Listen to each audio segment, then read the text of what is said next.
Welcome to the heart of Kyiv and heart of Ukraine. We are on Independence Square, or Maidan Nezalezhnosti. They're saying if you haven't been on Kyiv, you haven't really been in Kyiv. And trust me, it's not just the usual square. It is huge. It has so many quirky statues and monuments. And the main thing is that the place where history walks just beside you. The ground itself here is special because it remembers all the revolutions that were happening here. And freedom is not a word, it's a feeling. I'm Olga, a Ukrainian tour guide from Kyiv. And when peace returns, I'll be the first to show you around. Meanwhile, I'm filming the videos to bring Kyiv and Ukraine closer to you here on YouTube. Now the square is bustling, loud, proud, beating heart of Kyiv, but it used to be a goat swamp. You can imagine the peaceful, marshy lowland called the Marsh of Goats. In here, in December 1240, over this frozen swamp, through the gates that are over here, they were called Polish gates, and it was one of three entrances. Batey Khan, the grandson of Genghis Khan, came to Kyiv and just devastated the city. Centuries passed, the swamp dried, but the goats disappeared, and slowly, very slowly, the square began to transform. In the 1800s, Kyiv began to become the grand street with proud houses and growing businesses. Kyiv City Duma, its kind of city hall, was built here in the 19th century, and approximately at the same time the first electric tram in the entire Russian Empire rolled out this square. There was a lot of things to brag about. There were beautiful shops and cafes. You can imagine elegant ladies with umbrellas, busy merchants, horses, carts, trams, and everything was becoming faster than the electricity itself, because that was the period of industrialization and the city was transforming, and this whole area was very beautiful, and it looked like the real European capital. But the war doesn't care about progress, and during World War II, the square was destroyed. Not by Nazis, not by invaders, but by retreating Soviet forces. They blew up the whole center. After the war, the square was rebuilt in so-called Stalin style. It was grand, symmetrical, solid. The central post office appeared here, the trade union center, and all the buildings had serious faces. The best time to visit Kyiv and Kyiv is May, because all the chestnuts are in full bloom. They are pink, white, and when all the trees are decorated with that incredible candles, the street looks magnificent. Waiting for you in Kyiv after the war.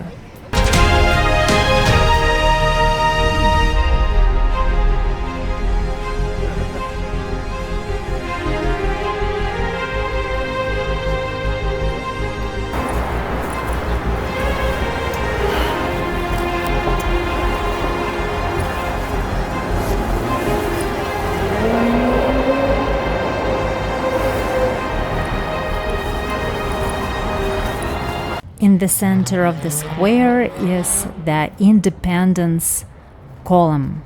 It's 62 meters tall, and on the top you can see a bronze woman. She's holding a Gelder rose branch.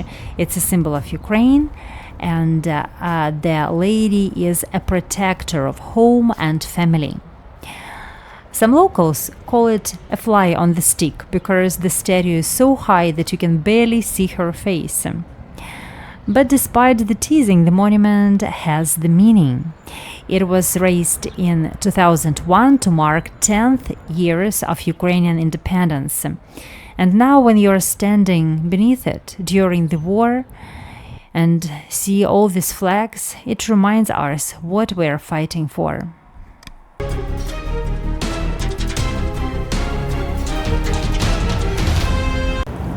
This beautiful fountain sculpture is devoted to a legend about Kyiv founders. They were three brothers, Kyiv and their sister Libby. No one knows for sure how much is a myth and how much is history, but the story is simple and beautiful. These four siblings sailed here over 1,500 years ago, fell in love with this place, with the land, and stayed. And each of their brothers built a settlement on different hill, and their names still echo in the city landscape. And Kyiv, the eldest brother, gave his name to the city, Kyiv.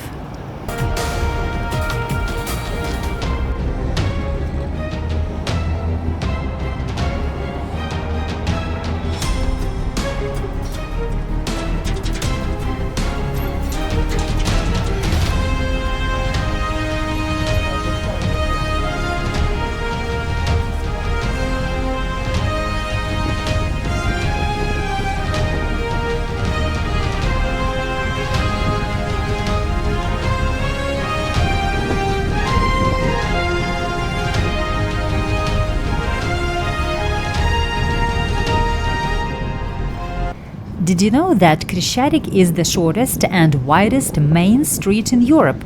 It's 1 kilometer long and 75 meters wide.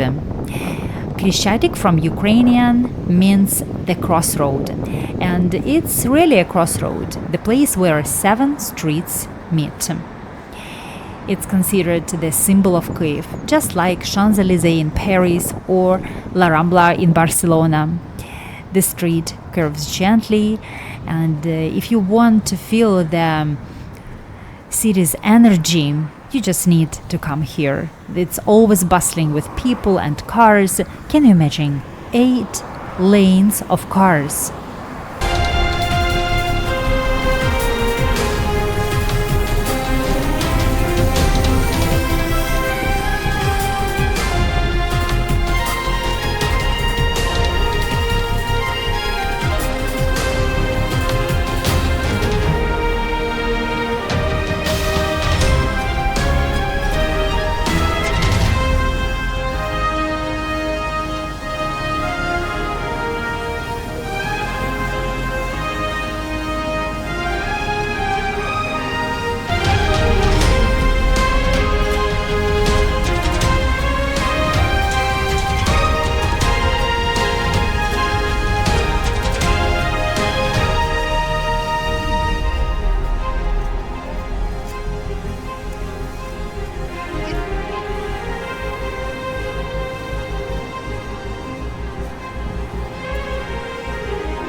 The informational war is important as well, and here in front of the city council in Kiev there is a stamp issued by the Ukrainian post office. There were a number of stamps about the warship flagman Moskva when it sunk, and some other major events of this war that really became kind of a turning point of the war. And we want justice. We want people who are responsible for the crimes to be punished. And this helps us to visualize the future and to bring it to us. Still, you can see the scars of war, so-called anti-tanks hedgehogs. In the center of Ukrainian capital, they are beautifully decorated with folk motifs, with the words of gratefulness, and it looks not so gray and gloomy. And this is Banksy. He created his pictures when he came to Kyiv in 2022. And it's a hedgehog, but it also serves as the seesaw. And you can see a boy and a girl, 2 kids. They are playing among the war, but still have the hope for the future childhood. And here is the whole pile of those rusty hedgehogs.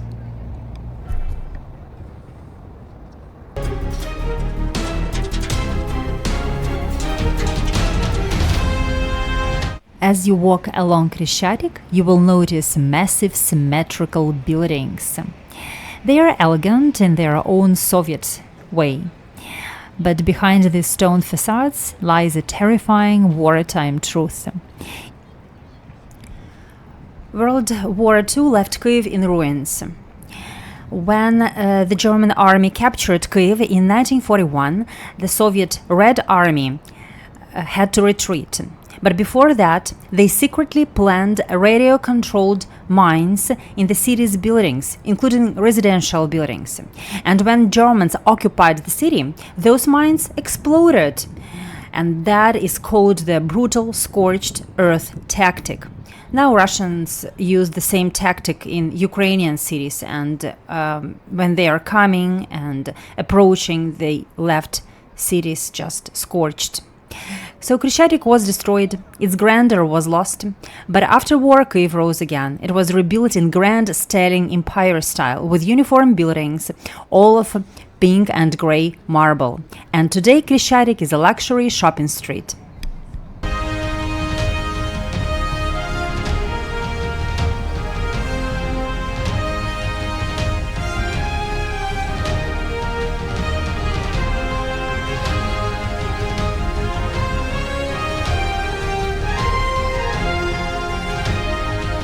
So here we are standing on this sacred ground. It's ancient and modern, it's grieving and it's joyful at the same time. Independence Square, or Maidan Nezalezhnosti in Kyiv, Ukraine. It was burned at war, it rose again in dignity, and now it stands in this current Russian-Ukrainian war in hope. Because Kyiv is not the usual city, it's a feeling, and you can feel the heartbeat of Kyiv here. I'm Olga, and I'm waiting for you in Kyiv when the war is over. We will walk through the streets together, we will feel the echoes of the stories that shape our history, the stories that are so sad and so heroic. Probably we will sip coffee and chat and laugh and remember resilience of the people who never stop loving their home, Ukraine. Stay inspired and stay with Ukraine. Thank you so much for supporting me on Buy Me a Coffee. Thank you so much for being with me, and see you next time. Don't forget to subscribe and like this video. And write to me, are you going to come to Kyiv after war? Bye.